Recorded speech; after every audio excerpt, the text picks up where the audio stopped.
Hello, Dreamcatchers, and welcome to the Writer's Haven. I am your host, V. Helena, and I'm excited about today's episode of the Writer's Haven. This is the first of a two-part series on the book, Water in a Broken Glass.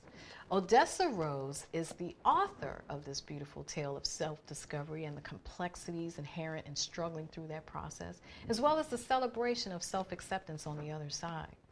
Water in a Broken Glass has won numerous accolades, including capturing the number 6 spot on the on-demand bestsellers list, and it was ranked number 17 on accredited online college's 20 essential novels for African American women. Odessa joins us today to discuss her creative process in writing Water in a Broken Glass. And in part 2 of this series, we will be joined by writer-director Jamel Williams-Thomas, who will discuss her process in producing the film of the same name. So without further ado, let's welcome author Odessa Rose to the Haven. Good to have you here, Odessa. Thank you, V. Thank you so much for having me. Well, you know, as I promoted this show last week, this is a real thrill for me to have the author of a book, and then we're going to be later joined by Jamel, who was the filmmaker that optioned the book into film.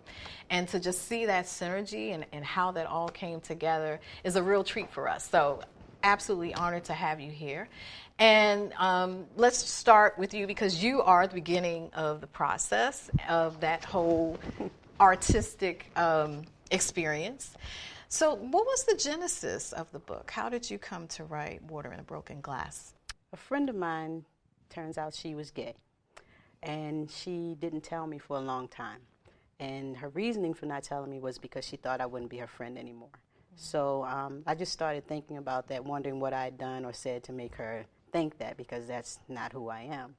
And so that's where the idea came from. But I don't know where Tanya came from. Just all of a sudden, I was just wondering, what did I say, what did I do? And then a few days later, just thinking about it, Tanya pops in my head. And so then Nikki comes, and then Malcolm comes, and then Satin comes. And so this story idea just snowballed out of that, me just wondering that question, wondering what I had done or said to make her think that.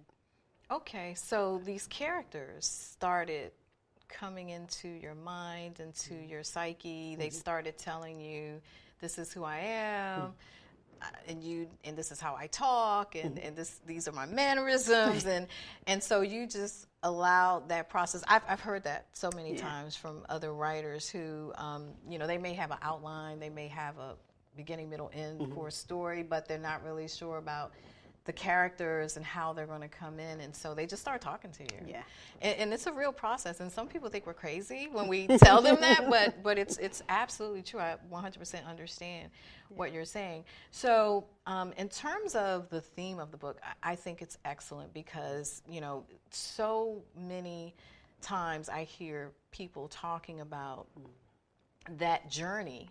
And, being someone that they really aren't, or what society expects from you, or what your family expects from you. Did you know in writing this book how much of an impact it would have on men and women who find themselves living in that space? Not really. When the story idea came, I just wanted to write this story.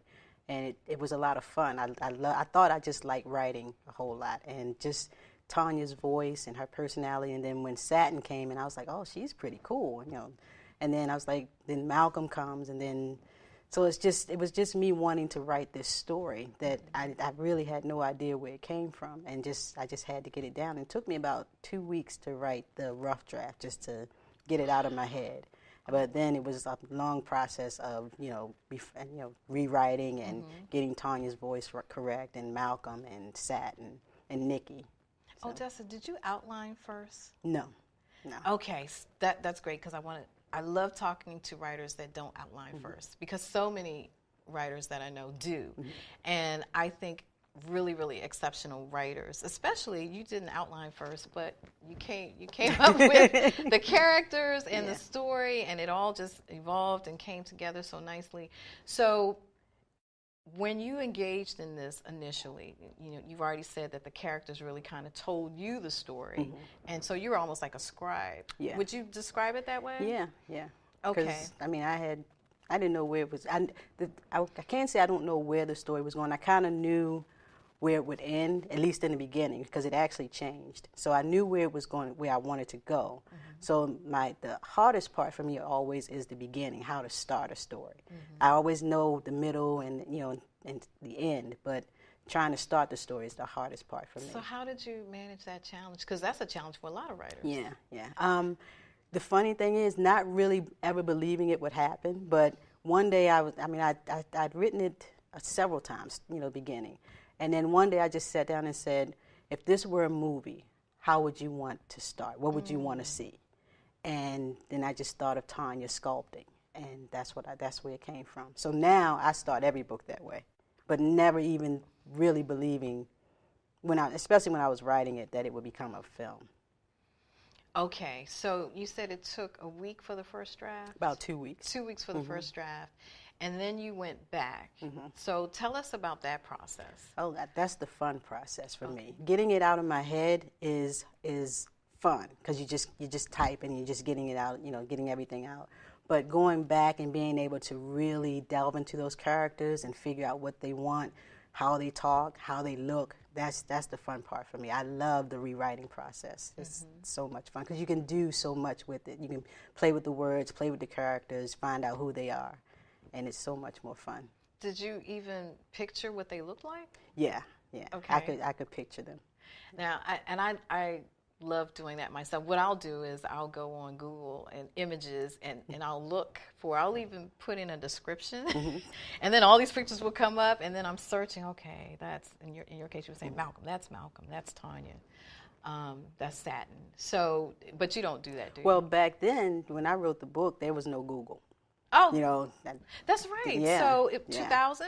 It came out in 2000. I started writing it, I think, in 97. So I was still at Coppin when I started writing the book. So it actually was before then. Okay. It was before, because I graduated in 97. So. And how long did it take? To write the whole book and finish it? I probably started in 94. So it took me a few years to write it. Okay. Yeah. Okay. And so do you think that it took that long to write it because you weren't writing with the vision that you would even publish it, or definitely not that it would be optioned into a film? Those are things that came later. Right. But what would you say was the reason why it took so long? Because I was going to school at the same time. Okay. So you were writing part-time? Yeah, I was writing part-time. Okay. And I was working part-time, going to school full-time, and writing. And you didn't have like a set goal of, okay, I'm going to have this book finished and... and also I liked writing the story. So even when I finished it, I was kind of like let down because I was done. I totally understand that. Yeah. It was I get so excited when I'm leaving my job and I know that I'm going to go home and write, and I can't get home fast enough. Yeah. And then when the characters are like waiting for you to come home, so you can dive into that process. So that's good. I mean, I think that a lot of writers who really, really enjoy their craft approach it that way. But then the potential fallacy in that is they're having so much fun writing it. Like, so where does it end? Sometimes it's difficult to do that. And particularly when you're not outlining. For me, I have to outline because I'm not that focused otherwise. So, having the chapters all outlined and knowing, the sequence of the stories. And some of that goes back to my filmmaking days as well. But so for those authors that outline, that's probably part of that process for them. So that's why you're so fascinating to me. When I was in school, I couldn't outline my papers. So even when the professors would ask for the outline from the start, I would kind of just make something up. But because you could always change it, but I could never do an outline first. Okay, so speaking of school, so you have degrees in English and literature. But did you or did you not set out to be a writer? I've always wanted to write. I wanted to write when I was like 9. My mom is a avid reader. She loves Stephen King. She raised us on Stephen King. Oh my goodness. Yeah. I want to say you poor thing. He scares the heebie-jeebies out of me. That was the fun part. We loved it. We loved. She would read the books and then read part of it to us, and so it just terrify us. And so we just loved that. Do you think you'll write a suspense thriller? No, no. Okay. I don't know horror, why. I don't know why. I mean, well, in the last few years, I figured out why I don't write horror. But okay, we'll keep it moving. Yeah. Okay, so you at 9 Yeah. knew that you wanted to be a writer. Was it any specific genre that you knew you wanted to get into then? No, I just knew I wanted to write stories. My mother always had us in the bookstore, and and she also had Reader's Digest, and we were sitting on the front porch once. I know it was in the summertime because we were sitting on the porch, and my mother and father were sitting there, and it was nighttime. You had to be on the front porch by a certain time, when it got dark. And I was reading a story. I can't remember what the story was, or what it was about. I just remember reading the story, and I turned around and said, "Mom, I want to be a writer." And she said, "Well, write, baby." So I started writing then. Wow, that's amazing. And then having the support of your family. Yeah. And so fast forward to today, and you still have that support network. So tell me, is it through writers groups, or what organizations or affiliations do you engage in that really stirs up that writer and artistic creativity for you? For me, I guess the Black Writers Guild of Maryland. I was looking for a writers group, like a critique group, and I stumbled upon them. So I've been with them for like over 20 years now. Okay. So they helped a lot. But I think it's mainly just reading a lot. Being an English major, we read. That's all we did was read. And so just those stories and wanting to write like Toni Morrison, and Nella,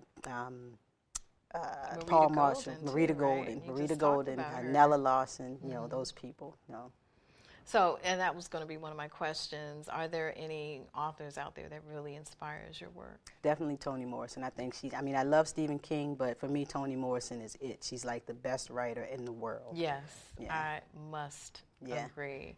And, especially when you read her work and you see pieces of her coming out on the pages. So there's the story, right? But then her artistry, just kind of just comes through in her writing, and it just really, I just love to read her stuff because of that.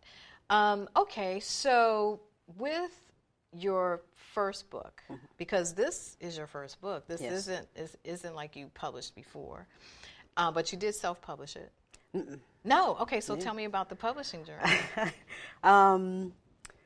That's pretty interesting. As I said, I was at Coppin. And right when I graduated, I started sending it out, and well, actually before, and I started getting a lot of rejection letters and stuff. But each time I got a rejection letter, I would kind of cry and then just send it back out. And when I graduated, I would send it to a big press and then a small press. And I was over at my mom's house one day, and I somehow came across Lakai New Publishing, and I wrote it on the back of a receipt. And I went home and I said, okay, I'm going to send it here. So I sent it to him on a Monday, and he called me on Wednesday and said that he wanted it. And so that's how it happened. Okay. So did you have an agent at that time when you were courting the... Okay. Nope, I didn't. I didn't do the agent thing. I love your spirit. Because, many times they won't even accept a manuscript unless there's an agent attached to it. So that's excellent. All right, so tell us about that specific. Now, what's the name of the publisher again? Lakai New Publishing, Inc. Okay. Yeah. So they read it. They loved it. Yes. And so how did that process evolve? That was, it wasn't as hard as I thought it was going to be. He was really, I had 2 editors at the time, and he was really, both of them, they kind of understood the story, and the stuff that they would question me about would make me like change a character or add something, but they wouldn't say, okay, you need to take this out. But his name is Gashard Cadet. He questioned one thing about a character, and he thought it would take away from the story. So when he asked me about it, I went back and I looked at the book. I said, okay, let me take him out. So I took him out, and when I took him out, Aunt Josephine came in. And so it was like the best thing ever. Yeah, because Aunt Josephine wasn't in the book at first, and once I took that person out, she just walked right on in, and everybody loves her. Okay, so how open were you to the changes that they suggested initially? You know, you never want to make changes. They're your babies, Yeah, right? yeah. And when he These first said characters, take you this, birthed them. yeah, when he first said take him out, I didn't want to, but I said, you know, I looked at it, I said, okay, I don't need it. If I take him out, what's going to happen? So I took him out, and like I say, Aunt Josephine came in, and she just added so much more to the story. And so each time he asked me a question, it actually helped me, and I could either argue for or against and go with it, or, you know, or not. But each time he asked me a question, it just made the book even better. So I was really open to his critiques. Okay, okay. And so that process took how long? And also, how much of your original manuscript was maintained? And Pretty much I mean, it changed a lot, especially the ending. The ending changed, but it changed because of Tanya. Tanya didn't want to be the same person she was when the book started. Like, I thought it was going to be one way, but as I got to a certain point, she didn't. I got writer's block, and then I realized, okay, she doesn't want to do this. I'm trying to make her do something, and she doesn't want to do it, and she just wouldn't budge. So when I realized what she wanted, I stopped writing for a few days, and I would always wake my husband up and tell him, you know, what's going on. So this particular night, when I realized what she wanted or what she wasn't going to do, I was like, man, I don't want to write this. So I woke him up. I'm like, Mike, I got to do. I don't want to give away the ending. Yes. So I'm like, I got to do thus and such because she won't do it. He's like, okay. So it took me a few days to write it, and once I did write it, it was painful, but it made the book so much better. It was just, but that's just what Tanya wanted, and it's a good thing. It's a good thing. And you were at peace. Yeah, I was at peace. After you struggled with it for a Yeah, minute. but it was like, okay, I don't want to do this, but there was nothing else I could do. Wow. Okay, so the business of publishing and marketing, is that something that you engaged in full and open-heartedly, or were you like, oh, I don't want to do this. I just want to be part of the creative process. I don't want to do all that other stuff. Writers just want to write. It's like, okay, you know, just go and, okay, I wrote it, here, publisher, you do whatever you're going to do with it. But I learned that that's not what happens. And I learned it earlier than most authors do. A lot of them think that even when you get with a big publisher, they're going to send you on this big tour and, you know, pay for everything, and you don't have to do anything except show up. You're going to be advanced all this money. Yeah, you're going to get all this money, front. everything's going to happen, and you're going to be rich, you know, everything's going to be fine. But that's not how it works, even with big publishers. Unless you're Stephen King, Terry McMillan, Bernice McFadden, you know, they're not going to do But even those kind of they started in the same place. Exactly, exactly. I remember Terry McMillan talking about when she wrote Mamas, and how she, you know, they wouldn't send her anywhere. And so she actually sold out of her first printing herself, sending out all these letters. So so just following her story, I knew what I would have to do. Okay, and did you embrace it? I knew what I wanted at the time, so I just went on and did it. My publisher was actually surprised at some of the things I was doing. Like my pamphlets were better than his. Yeah, so I was between the two of us, we got the book out there. Okay. Other authors, whether they're in the same genre or not, how have you engaged in that community of writers? Just hanging out with them and talking to them, and I'll read anybody that, I shouldn't say this, and I realize now that I can't keep doing it, but I can't turn it down. People will send me stuff and say, will you read it? And I'll read anything anybody sends me, I read it. Try to get an endorsement? Or? Yeah. Or they just want to know, they just want my feedback. And so I do a lot of reading, but it also helps because, you know, as a reader, you have to read. So it kind of gets that reading that I need to get done. Even if it's not as good as it could be, you're still reading all the time. So, I mean, and I like helping other authors because a lot of people help me. And so I don't mind helping authors. I don't mind doing whatever they need me to do. Okay, so in marketing your book, how did you engage in that? Did you go through book clubs? Did you go to conferences? What were some of the things that you did? The cool thing with being part of the Black Writers Guild, we went around with Louis Diggs. He had a bunch of photographs. And so wherever he went, he took us with him. Louis Diggs is He's the president, or he was the president. He was the founder of the Black Writers Guild. in Maryland. Yes. Okay. And so we would, wherever he went, we would go. So I always say my first book tour was because I was part of the Black Writers Guild, because we went everywhere with Louis. And we went to malls. We were everywhere. And bookstores, every place. So that's how I did it. And just, at least back then, just going around and then going to the book festivals, bookstores, things like that. Okay, okay. So let's talk a little bit about your side of the film, the making of the book in a filmatic version. Mm-hmm. So you were contacted by the writer-director, Jamel, that we're going to have on in part 2 of this. Yeah. So what did that feel like, and what was that experience like?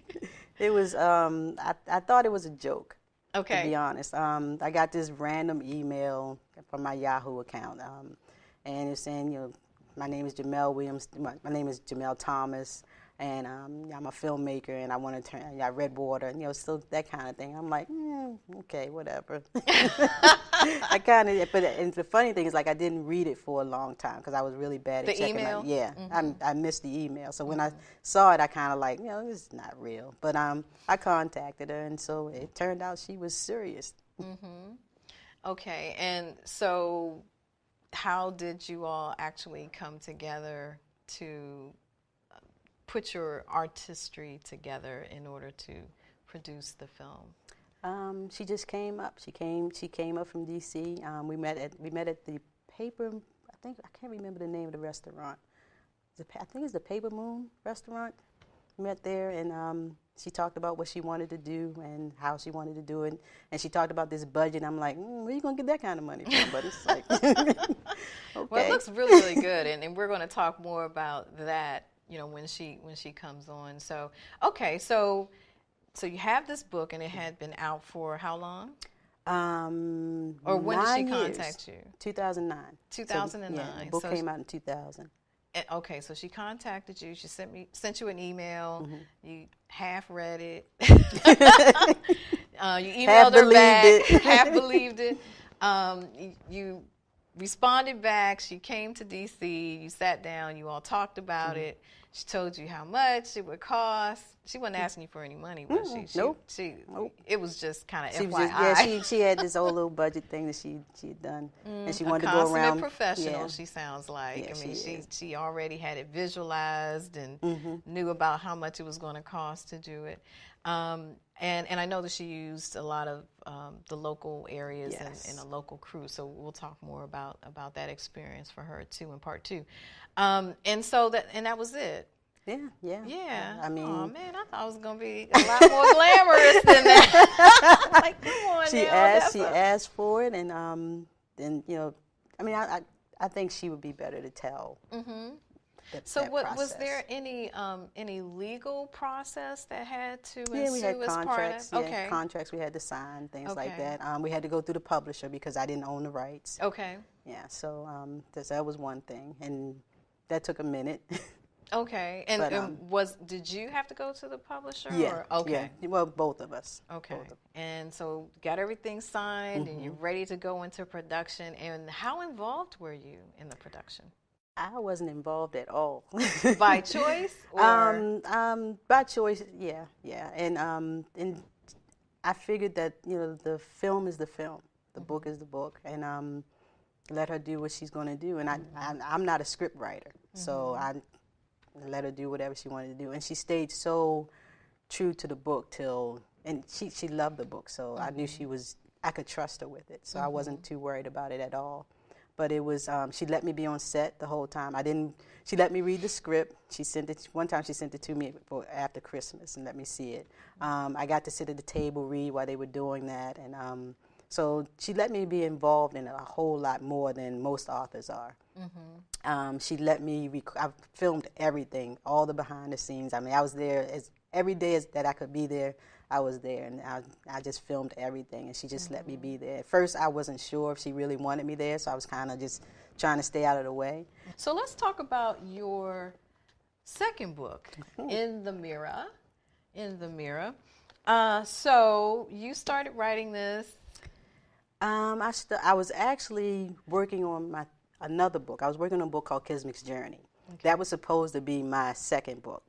Mm-hmm. And as I was writing it, for some reason, Jasmine Falls came in my head and wouldn't go away. So I said, okay, let me just write this out just to get her to shut up so I can, because I wanted to do Kismick's Journey. Mm-hmm. And so in probably like two or 3 weeks, I had the rough draft.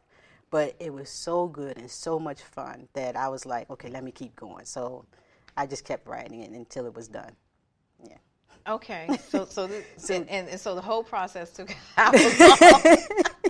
About just for that first rough draft. You know, it takes me just to get it out of my head about 2 or 3 weeks. So, but then about a year just rewriting it and getting it the way that I wanted, and having Jasmine be who she is, and all the other characters be who they are. It took about another year and a half. And what is this tale about? That tale is about Jasmine Falls as a physical therapist who she's looking for a husband. She wants a husband in the family. Her parents have been married forever, and she's been looking at their love, and so she wants what her parents had. She has a best friend named Candy, and Candy has a husband and children, and she just wants that. Life. He's going to leave his wife and marry me. Yeah. It sounds like half of the women in the DMV area story. Sorry, dream catchers who fall into that category. Anyway, it sounds like a very intriguing book, and both of them, of course, are sold wherever books are sold. Yeah. And this has been great. Thank you so much for coming on the show. It was a delight to talk to you, and I'm excited for part 2 that's about to jump off. So let me just tell our dream catchers to tune in next week for part 2 of our discussion, when Odessa and I will be joined by filmmaker Jamel Williams-Thomas, who will share her experience in turning this literary work of art into film. Don't forget to hit us up on social media or catch missed shows on YouTube, iTunes, iHeartRadio, Spreaker, Sonos, Alexa, SoundCloud, and Spotify. Just search for us under the title The Writer's Haven Show with V. Helena and subscribe so you'll never miss a show. So see you next time in the Haven, and until then, catch fire on purpose.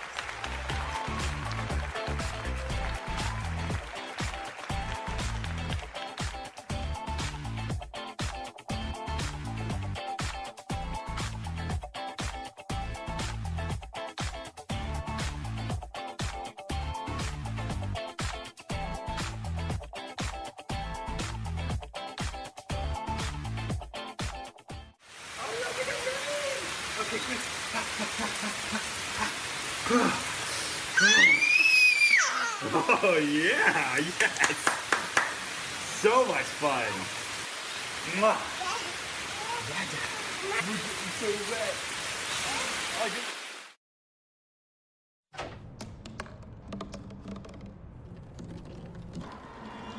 Everybody has a dream.